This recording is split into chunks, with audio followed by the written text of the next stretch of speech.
শিমুলপুর গ্রামের রাস্তা রাতের বেলা খুব ভয়ঙ্কর আর নিঃসঙ্গ হয়ে থাকে। শোনা যায় এখানে একটা বোকা ভূতনি থাকে। দুর্ভাগ্যবশত আমাদের ছোট্ট বন্ধু রাজু স্কুল থেকে ফিরতে একটু দেরি করে ফেলেছে। সে ভয়ে ভয়ে একা হাঁটছে, কিন্তু হঠাৎ তার পিছনে একটা সাদা ছায়া এসে দাঁড়ালো। আরে, এটা সেই বোকা ভূতনি। ভূতনি রাজুকে দেখে ভাবল, এই তো আমার হারিয়ে যাওয়া ভূতু।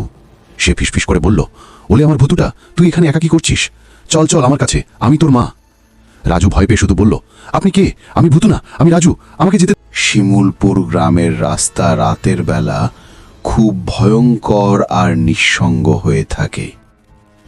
শোনা যায় ছেলেটি বলতে লাগলো, বাঁচাও আমাকে, কেউ বাঁচাও, সাহায্য করো, আমি মরতে চাই না, বাঁচাও আমাকে, সাহায্য করো, কেউ কেউ তো আসো। ভূতনি রাজুকে তার ভাঙা বাড়িতে নিয়ে গেল আর আদর করে বলল, বস বাবু বস, তুই নিশ্চয়ই ক্ষুধার্ত।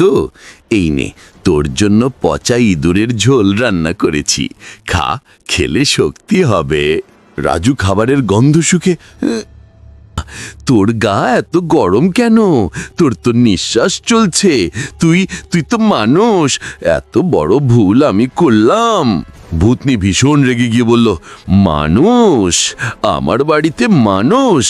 দাঁড়া, আজ তোকে আমি কাঁচা চিবিয়ে খাবো।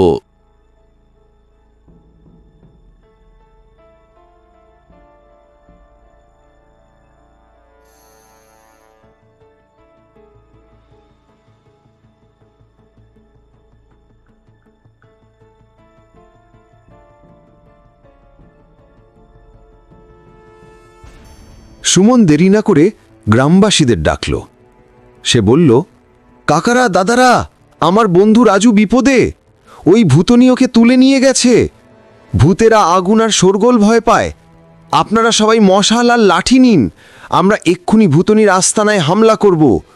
সুমনের কথা শুনে সবাই জোশ পেয়ে গেল আর রে রে রে রে করে মশাল হাতে জঙ্গল। ওদিকে রাজুর বাড়িতে তার মা কান্নাকাটি করছিল, কিন্তু রাজুর বেস্ট ফ্রেন্ড সুমন ছিল খুব। ভূতনি যখন রাজুকে ধরে খেতে যাবে, ঠিক তখনই সুমন আর গ্রামবাসীরা আগুন হাতে সেখানে উপস্থিত হলো। সুমন চিৎকার করে বলল, ওই ভূতনি, আমার বন্ধুকে ছেড়ে দে, নইলে এই আগুন দিয়ে তোর আস্তানা জ্বালিয়ে দেব।